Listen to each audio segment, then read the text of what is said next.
अरे देखो देखो, ये है रमुआ। सपने तो राजा वाले देखता है और हालत देखो भिखारी जैसी। अरे इसके नसीब में मेहनत नहीं, बस दुख लिखा है, दुख। ऊपर वाला भी इसे भूल गया लगता है। गांव वाले रमुआ का मजाक उड़ाकर चले गए, लेकिन रमुआ की आंखों में दर्द अभी भी बाकी था। भूखे पेट और टूटे दिल के साथ वो जंगल की तरफ निकल पड़ा। शायद कुछ लकड़ियां मिल जाएं ताकि आज चूल्हा जल सके, पर किस्मत जैसे आज फिर उससे रूठी हुई थी। शायद कुछ लकड़ियां मिल जाएं ताकि आज चूल्हा जल सके, पर किस्मत जैसे आज फिर उससे रूठी हुई थी। पूरा जंगल छान मारा मगर एक सूखी लकड़ी तक न मिली। थका हुआ रमुआ आसमान की तरफ देखकर बस इतना बोला, हे भगवान, क्या आज भी घर में चूल्हा नहीं जलेगा? खाली हाथ जंगल से लौटते हुए रमुआ के कदम अब जवाब देने लगे थे। भूख से उसका शरीर कांप रहा था और आंखों में बेबसी साफ दिख रही थी। चलते चलते वो गांव से दूर नदी किनारे एक पुराने बरगद के पेड़ के नीचे जाकर बैठ गया। जेब खाली थी, पेट खाली था और दिल में बस एक ही दर्द। क्या गरीब की किस्मत में सिर्फ ठोकरें ही लिखी होती हैं? रमुआ की आंखों से आंसू टपक पड़े, तभी अचानक उसकी नजर दूर किसी अजीब सी चमक पर पड़ी।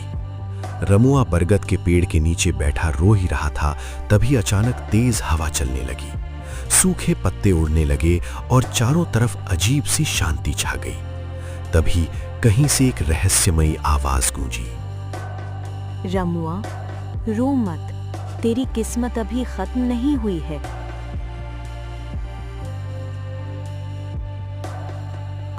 कौन है? सामने आओ, मेरा मजाक मत उड़ाओ। गरीब हूं मगर दिल नहीं टूटा अभी।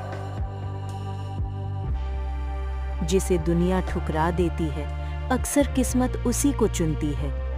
इस बरगद के पीछे जो मिट्टी दिख रही है, उसे अपने हाथों से खोद। उस मिट्टी में तेरे नसीब का राज छुपा है, रमुआ।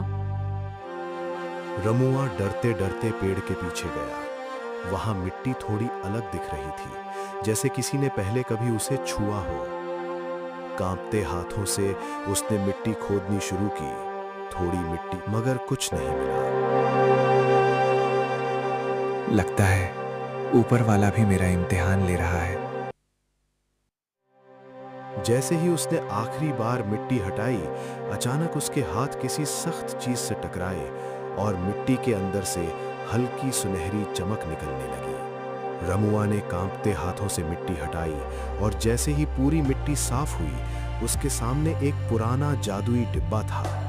डिब्बा पुराना था, लेकिन उससे हल्की सुनहरी रोशनी निकल रही थी। रमुआ डरते डरते उसे उठाता है। ये क्या है? कहीं कोई मुसीबत तो नहीं?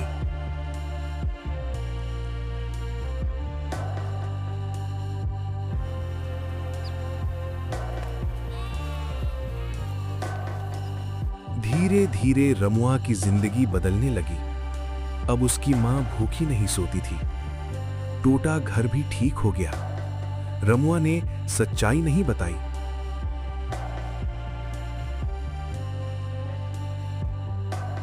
अरे, कल तक भूखा रहने वाला रमुआ अचानक अमीर कैसे हो गया? रमुआ, बताना, ये सब पैसा कहां से आया? अरे हम तो तेरे पुराने दोस्त हैं।